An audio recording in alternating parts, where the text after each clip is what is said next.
Fox News contributor Liz Peek. Just a few more, Liz, before we move on to this.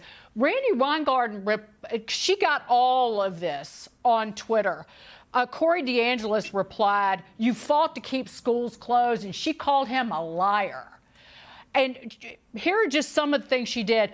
Randi's union organized one caravan that included a hearse to protest school reopenings. The Chicago Teachers Union said, quote, "The push to reopen schools is rooted in sexism, racism, and misogyny." They called for D.C. to close entire schools for cleaning. This was in 2021. If there was one COVID case found, I could go on, but we then found out in 2021 that the teachers' unions influenced the CDC on the process for reopening schools before public release of plans. So they had their hands in the pot all along. And she has the nerve to try to deny that they were behind keeping children at home. Yeah, I mean, Dagan, no one in their right mind thought that remote learning was going to be sufficient or the same as being in a classroom with teachers.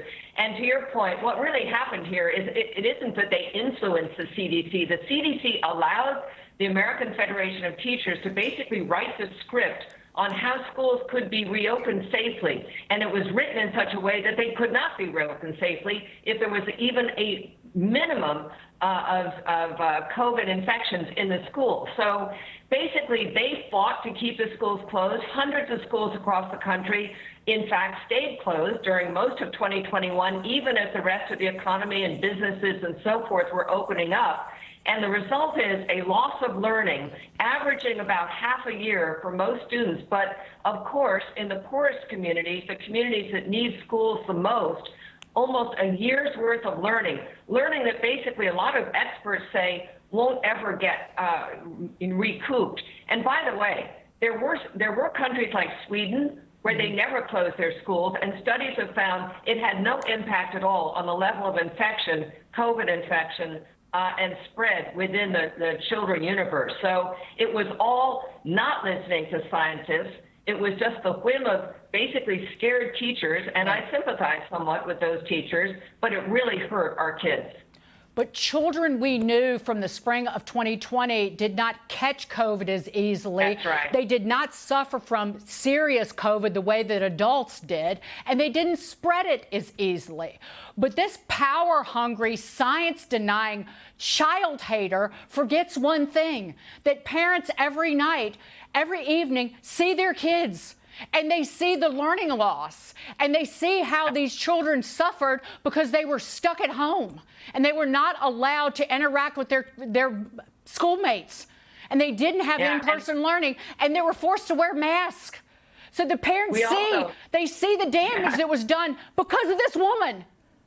I agree. It's on her plate. And we also know that there's a tremendous amount of damage beyond the loss of learning. Things like basically teachers not being in a position to find out who was going hungry or who was suffering child abuse.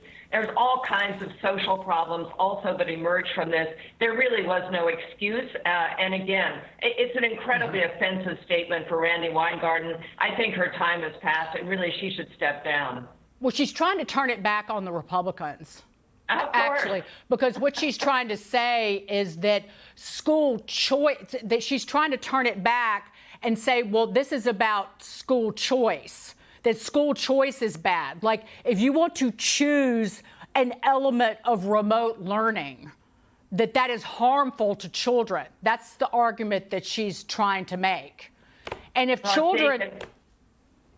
Dagan, the teachers' unions are terrified of any kind of innovation, whether it comes remotely or from any other corner. The good news is, and I really hope Republicans stick to this, this is a very potent issue this year, and it will be in 2024. We've had entire states like Arizona now adopt school choice.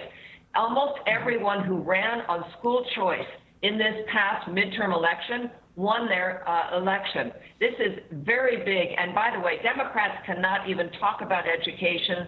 They are so deep into the pockets of the teachers' unions that they cannot possibly advocate for any kind of reform or change. So this is a positive. It's a terrible negative for our kids, what went on, but it's really a positive. The parents across the country have seen what the teachers unions are doing and how they are really the enemy of their children's education. Liz, before we go, I want to get your reaction to this dovetails with the damage done during COVID, the financial damage done. Here is Congressman James Comer from Kentucky, who is now head of the chief of the Oversight Committee on earlier today about looking into COVID fraud. Just take a listen to this. I'll get your quick reaction.